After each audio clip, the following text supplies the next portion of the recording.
Hi, Roddy. Matt Bull, MD of Action Coach in Loughborough, here with another episode of the Business Spotlight. And today we're very lucky to have Harry Singh from Veer Capital with us. How are you today? I'm great, thank you. How are you? I'm very good indeed. Very good indeed. Right, let's get started. Just tell everybody a little bit about what Veer Capital does and your role in the business. Yeah, sure. So I'm the managing director. I founded Veer Capital. Veer Capital is basically a commercial finance brokerage. A lot of people might be thinking, well, what's a commercial finance brokerage? I'll explain it. So basically, in a nutshell, I arrange funding for businesses. Okay, so that could be anything from asset finance, business loans, and then the other side of it is our property side. So arrange commercial mortgages, development finance, bridging finance, buy-to-let mortgages, and yeah. So who would use us? Property professionals, business owners, somebody's getting started out. We're basically like a one-stop shop. That makes sense. Awesome, awesome. And just talk us through the name. We were just talking about that. So let's tell Okay, people watching so how you got yeah. to the name. So basically, when I started the business, I was going through companies' house, thinking of different names I could call my company. I was going through different names. I'm trying to think of like really quirky names. I'm trying to be like really corporate. You kind of made up kind of names that everyone's trying to think of. Oh, what's really catching and this and that and so on and so on. And then I was like, okay, hold on, okay, because my son had just been born. He hadn't just been born. My son was 2 years old. I was like, do you know what? I'm gonna name my company after my son. My son's name is Veer, and so I was named it Veer Capital. And people always ask me all the time, look, what's behind the name? And I just said to myself, to be honest with you, if I put my son's name behind my business, I can't fail. I won't fail, and I've taken that motto throughout my whole kind of business journey, and I always say that to myself. If I've got the balls to put my son's name on something which I do in terms of a business, can't fail. And no, I'll never fail because I can't let him down. I just won't let him down. And hopefully, I'm 4 years into it. Business is kind of doubled every single year in terms of turnover. So hopefully, it'll carry on going. So Be that's there, the kind be of there for him one reason day. why I called it Veer Capital. Yeah. Sorry. It'll be there for him one day. Exactly, and you know what? I would love to give him something in terms of it's my legacy, to be honest with you. In terms of I will, I can hand it down to him, and hopefully, and he carries it on. Fingers crossed. Very cool. Very cool. So just tell everybody a bit about how you got into business in the first place. About 4 years trading, as you say, really successful so far. But Yeah, what was your background before you started yeah. your business? So I've had a whole host of jobs. Okay, so I've worked in banking. I've worked for Halifax Bank. I've done like a stunt in terms of my own kind of. I've been self-employed for a while in my mid 20s. Didn't really work out. Then I went back to kind of the corporate world. I was a data analyst for British Gas, and then from there I worked for a finance company, Nottingham. And then just before I opened my business, I used to work for Hastings Insurance. I was a manager there, and to be honest with you, the corporate world wasn't for me. I always knew that I wanted something a bit more than just basically going out to work and earning a good living. For me, it was more about kind of freedom. Uh, I wanted the kind of opportunity of if I want to wake up today and have the opportunity to do what I wanted to do. And that's what business gives you, gives you options. When you work for yourself, don't get me wrong, I probably work, my hours are 10 times longer now than when I used to work for someone else, but it gives you the freedom, and I've always wanted that. And yeah, I remember it got to a stage in my career where I was applying for jobs, I wasn't getting the jobs. I was trying to move up the career ladder even further in the management kind of career ladder, and I wasn't getting picked. And to be honest with you, it was the kind of a frustration of that, which I just turned around and said, right, I can't work for anyone anymore. Can't do it. I just can't do it. And one of my really good friends, he's a mortgage broker, a residential mortgage broker. And he said to me, he goes, Harry, he goes, I think you'll be a fantastic mortgage broker. You're confident, you speak well and all that kind of stuff. I think you'd be really, really good. And I looked into it, and to be honest with you, I liked the idea, but it really didn't really kind of like give me the kind of oomph that I really wanted. I wanted a specialism and I wanted a niche. And yeah, I just basically researched into the kind of funding which you can organize in terms of a brokerage. and I decided to go more down the commercial finance route, the commercial mortgages route, Mm. instead of just being straightforward kind of residential mortgage broker. And that niche has actually basically given me my kind of, I've got a kind of niche behind me. You know, people come to me for a certain reason, and there's not many people doing what I do. You know, there's loads of mortgage brokers out there. You know, you can find loads of them. You know, but in terms of commercial finance, that's where my expertise lies. And yeah, and I decided to go into that kind of market. And you know, went through the normal kind of thing, did my exams, studying, all that kind of stuff, opened up the firm, and I've never looked back, basically. Amazing, amazing. There'll be plenty of people watching this, Harry, who are maybe thinking about starting a business or have started one and maybe finding it a little bit tough at the moment. What do you remember about the early days of starting the business? Okay, it's quite funny because I was speaking to somebody about this today. When I first opened my business, I was still working and running my business at the same time. Okay. So I said to myself, I'm not going to leave my job until I've earned my year's salary in my business. So that's going to enable me then to leave. And then I've got a backup, always have a backup plan. So at the start, for about 6 months, I was waking up and I was going to work. I'd be at work for 8 o'clock. In between my breaks and lunch break, I'd have my laptop with me in my car. I'd try and do phone calls to business owners and leads that I've got. I was doing business in between kind of my day job. 4:30 I would finish, and then I would then go and basically meet clients. So I did that for 6 months. Yeah, every single day, every single day. I would tell every man and his dog about my business. Even if it wasn't, even if I had nothing to do with you, I would just tell anybody what I can do and what I'm doing. And eventually, there's a little bit of luck, but to be honest with you, you can say you make your own luck in this life. You know, hard work, dedication. You know, and I was so kind of like engrossed in I need to make this work. I had that passion. I've still got that same passion today, and yeah, I just literally I did a few deals for a couple of clients in terms of kind of commercial mortgages, and then they told their kind of network and so on and so on. It slowly, my name started getting out there. That, you know, Harry's very dependable. He's always on the end of the phone. You know, he's always willing to help, and from that, it just basically snowballed from there. You know, to be honest with you, I actually didn't know what I was doing. If you asked me, did I have a plan? I didn't have a plan. I just knew I had to make this work, you know. Yeah. And you can't excuse hard work. It was just hard work. That's all I can say, you know.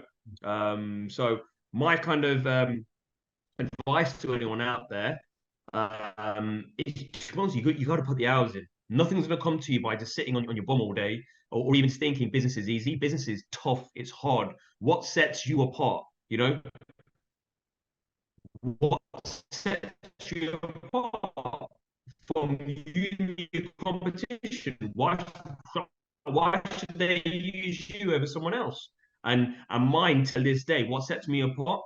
My clients can call me. I'll give them honest, transparent advice. You know, and it works. You know, that's what works for me. And I think, to be honest, you can take them qualities to any business and bring that into in any industry. You know, just be somebody who basically gives great customer service, easy to contact, and do a good job. You know, that's what I've been doing for the last 4 years. You know. Yeah, brilliant. I mean, it's interesting. I think there's certainly over the course of coming out of COVID, I think the illusion of running a business and what it's like running a business, a lot of people stepped into it without realizing what's involved with it. 100%. Yeah, 100%. So, excuse me. So, what do you think's been key to the success that you've had? You mentioned the hard work there. Just talk to us about actually how you structured the business and what strategies have worked in the business. Sure. Okay. So in terms of um,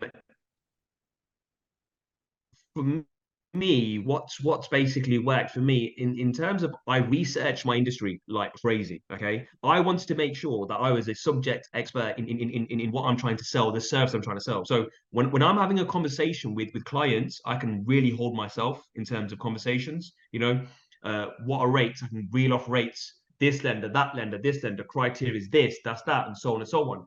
So when people are speaking to you, they're really really get the confidence that I'm speaking to somebody who really knows what they're doing. And I think that's very important, because when I'm speaking to someone or doing business with somebody, I want to know, does that person know what they're talking about? Okay. In terms of, if I ask them a question, do they know the answer? And how confident do they know the answer? And that's what I look for in terms of when I'm doing business with somebody, or even trying to, do if I'm buying something from somebody. If I go to Curry's and I'm speaking to the sales guy and I say, right, that washing machine there, tell me about it. And when they just reel off, it's got this, it's got that, it's got that, I sit there and go, sold, I'll take two, and that's the same kind of person I want to be in my business. So me basically researching the hell out of my market and understanding and knowing everything about it, I think is key. So what was the other question before I go off on a tangent? It's about the what's other question specific business strategies that you've implemented to deliver the success. So that's one of my strategies. Having a good brand in terms of, I don't advertise much, but in terms of my brand is, I don't know if you've seen my logo. So it's basically like a lion, and it's got Veer Capital, and it's in like, quite striking kind of a color. It's like a red color.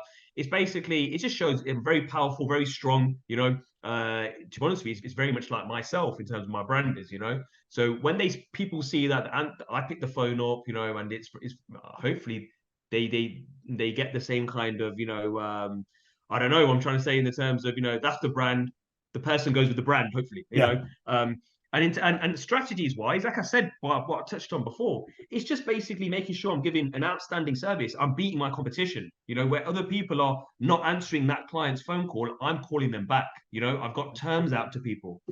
One of my main kind of USBs is, why a lot of people use me is that I'm really quick in getting terms out in terms of for funding. Literally within a couple of hours, my clients have terms in front of them, broken down fully, and this is what I'm to loan them across them. And that in itself, I believe, has been probably a major contributor towards my success, where people know when they speak to Harry, terms are issued, right, do you want it, yes or no? Balls in your court. Nobody chases me, and I make sure nobody ever chases me. To this day, I've made sure that nobody calls me twice. I've done what I've said from the start, and I'm dependable. That's the key thing here.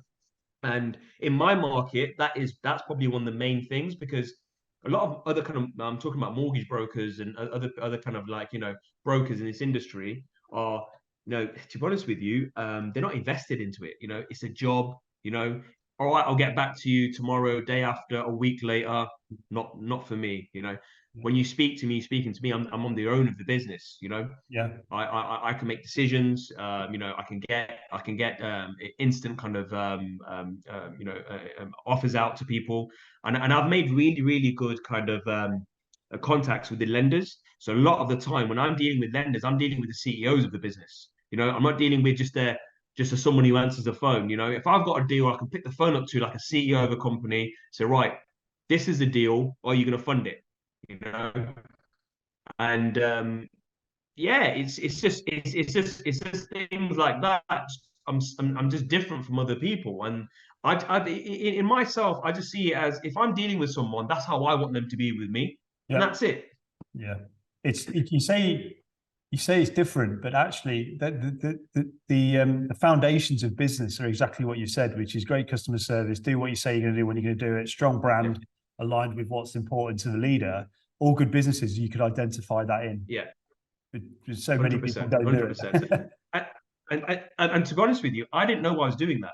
I didn't read a book and I said, right, and I read this book and it said, Harry, you have to do this. It's just what I expect from someone else, and that's what I've done, And you're absolutely right.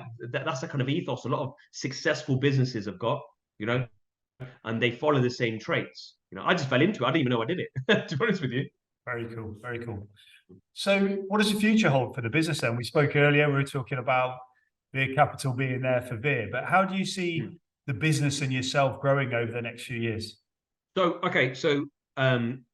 a lot of people in business talk about scaling business. Okay. So a lot of people, when you talk to people, say, oh, you should scale your business, you should scale it, you need to do this, you need to do that. I'm actually complete opposite. I'm going to be honest with you. Okay. So for me, the industry I am in, okay, I've got to be very careful. If I scale and scale and scale, sometimes you lose your USP be, doing that individual personal touch, which I do not want to lose, okay, with my clients. I'm quite lucky in the terms of um, I don't have to go on. I do a I don't need a high turnover of clients. It's more about if a client speaks to me, I speak to them. Are we a good fit for each other? Yeah. So Yep. I've luckily I've got to that stage in business where I can pick and choose clients now in terms of, you know, am I the right suit for that person? Now, don't get me wrong, I still want to take on a few more extra members of staff and all that kind of stuff to help with admin, BDM roles, etc. But I will never scale my business up to where it's, I'm employing, 40, 50 people and so on and so on. Because I feel personally, this kind of business, you'll lose that personal touch. A lot of people just want to deal with me. Yeah, I know I'm the owner of the business, but a lot of people like me as an individual. They want to speak to me and so on and so on. The worst thing I can do is employ, 4 or 5 different people that try and do the same thing I'm doing, but they're not me, unfortunately. And that's how you lose clients in this industry I'm talking about. So, I will scale, but I'm scaling in the terms of very, very carefully. I'm making sure that I'm not losing clients. People still come back to me because I've got a really big repeat clients Yep. list in terms of percentage. A lot of my clients come back to me in terms of, I'll say probably I retain about 70 to 80% of my clients. So Wow. once I've done a loan for somebody, 70 to 80% of my clients come back to me for everything else, and I think that's down to because it's me. I'm not palming them off to someone else and so on and so on. So what's going to be the future for Veer Capital? To carry on doing what I'm doing, to be honest with you, being very successful at it.